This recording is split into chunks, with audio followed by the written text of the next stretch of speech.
নারীদের শ্রেষ্ঠ মসজিদ তাদের ঘরের কোণা। মনিরুল ইসলাম অলিপুরি সাহেব বলেছে এই আহলে হাদিস, ও তো আহলে হাদিসও বলে না, লা মাযহাবি বলে, গায়রে মুকাল্লিদ বলে, এগুলো গালি হিসাবে তারা ব্যবহার করে। বলছে গায়রে মুকাল্লিদেরা নারীদেরকে মসজিদে ডাকে কুকাম করার জন্য, বলে নাউজুবিল্লাহ। অলিপুরি সাহেব চোখ কান খুলে ভালো করে দেখেন কুকাম কারা করে, কুকাম কারা করে দেখেন।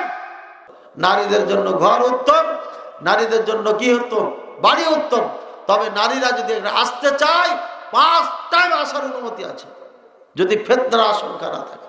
ফিতনার আশঙ্কা মানে এখন যদি ফজরের সালাতে আসে, এশার সালাতে আসে, দুর্ঘটনা ঘটার সম্ভাবনা আছে না নাই? আছে। এই জন্য আপনার আসবে না, বাড়িতে পড়বে। তারপরও যদি ওই সমাজে এমন প্রচলন থাকে যে নারীরা 5 ওয়াক্ত সালাতে আসে, যেমন মক্কা মদিনা আসে, আছে না? সৌদি আরবে এখনো আছে, প্রায় মসজিদে নারীরা যায়। এমন যদি পরিবেশ থাকে তাহলে নারীরা যাবে, দুর্ঘটনা ঘটতেও পারে। যেমন রাসূলুল্লাহ সাল্লাল্লাহু আলাইহি ওয়াসাল্লামের যুগে তিরমিজিতে হাদিসটি আছে, একজন মহিলা আসতেছিল একা একা, কোন এক লোক তাকে ধরে অকাম করে ফেলে অন্ধকারে। মেয়েটা চিল্লানোর চেষ্টা করেছে, চিল্লাইতে দেয় নাই, শক্তিশালী ছিল, যাই হচ্ছে। এরপর ওকে যখন ছেড়ে দেয় তখন চিৎকার শুরু করে। পাশে একজন অন্ধকারে ছিল, এই কেটা কেটা কেটা দড়িয়ে আসছে। তখন এই মেয়েটা একে ধরে নেয়, অন্ধকারের মধ্যে চিনতে পারে না, যে এই আমার সাথে ওয়াকাম করেছে।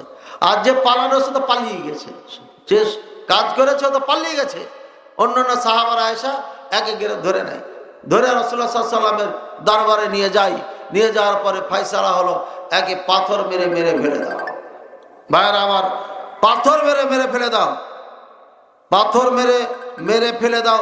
এ কথা যখন বললেন, ওই লোকটা যে অন্যায় করেছে দ্রুত গোসল হাত করে নামাজে এসছে। দেখেন ইমান ঠিক আছে, অন্যায় করে ফেলেছে কিন্তু মুসাল্লি, নামাজ বাড়িতে পড়বে না। এরপরে এই সাহাবী দৌড়িয়ে এসেছে, আচ্ছা বলছে আমি পড়লাম পাপ আর একে হত্যা করা হবে, এটা হতে পারে না।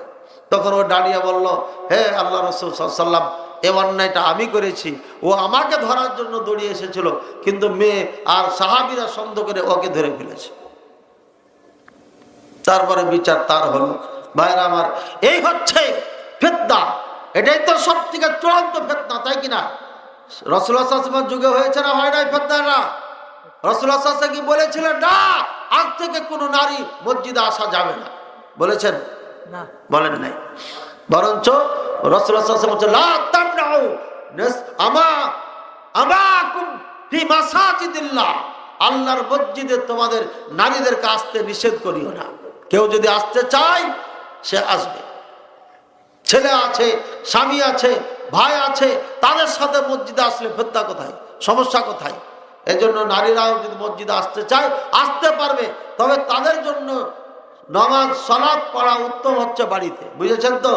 ইল্লা সালাতাল ঈদ, কিন্তু ঈদের সালাতে ভিন্ন।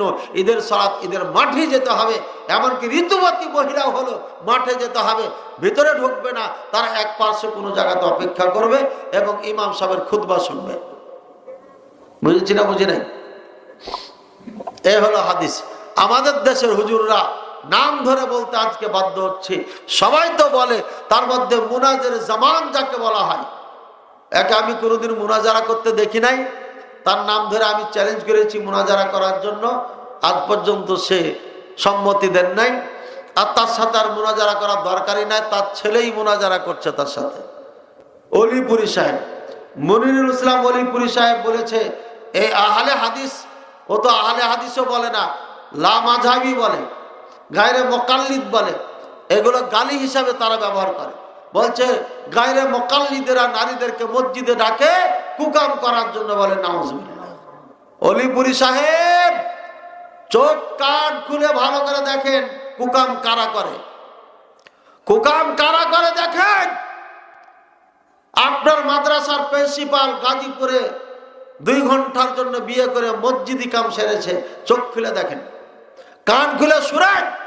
পৃথিবীর ইতিহাসে কোন আহলে হাদিস, মৌলবি তো দূরের কথা, কোন মূর্খের এমন ইতিহাস নাই যে মসজিদের কোনো নারী সালাত পড়তে যে তার সাথে অন্যায় ঘটনা ঘটেছে, নাই ইতিহাসে। আলহামদুলিল্লাহ ভাইয়ের আমার, তারা আমাদেরকে অপবাদ দিয়েছিল, আজকে তারাই দেখিয়ে দিল যে না, এই কাজটা আমরাই করি, আমাদের ভিতর ভালো না, এই জন্য আমরা নিষেধ করছি। চোরের মন পুলিশ পুলিশ, যার মনের মধ্যে যেমন সে তেমনই তো বিশ্বাস করে না।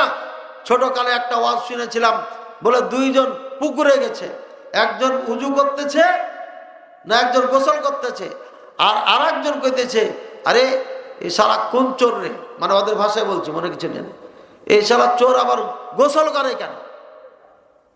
আমিও তো চোর, আমি তো গোসল করি না।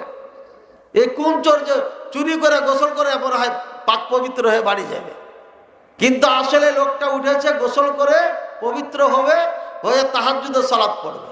চোরে মনে করছে কি যেটাও চোর, আর এই লোকটা মনে করছে ওটা তাহাজ্জুদের জন্য উঠেছে। আমি মনে করতাম যে এই গ্রামে আমি একাই সালাত পড়ি, এই মনে করছে ও তাহাজ্জুদের জন্য উঠেছে, আর চোর মনে করছে ও চুরি করে গোসল করতেছে। বুঝছেন, যার মনের মধ্যে যেটা আছে, চোরের মন পুলিশ পুলিশ, ওদের মনের মধ্যে এগুলো আছে। নারী দেখলে ওদের ঘুম নষ্ট হয়ে যায়, এই জন্য নায়িকাদের কথা মাহফিলে বলে, এই জন্য ওরা বলে মসজিদে নারী নেওয়া যাবে না। তোমাদের জন্য নেওয়া যাবে না এটা ঠিক, কিন্তু আমাদের জন্য নারীদের মসজিদে আসা বৈধতা আছে। রাসূলুল্লাহ সাল্লাল্লাহু আলাইহি ওয়াসাল্লামের নারীদের ছিল, সাহাবায়ে কেরামদের নারীদের ছিল, তাবেঈনে কেরামদের নারীদের ছিল, আইম্মায়ে কেরামদের নারীরা মসজিদে যেত।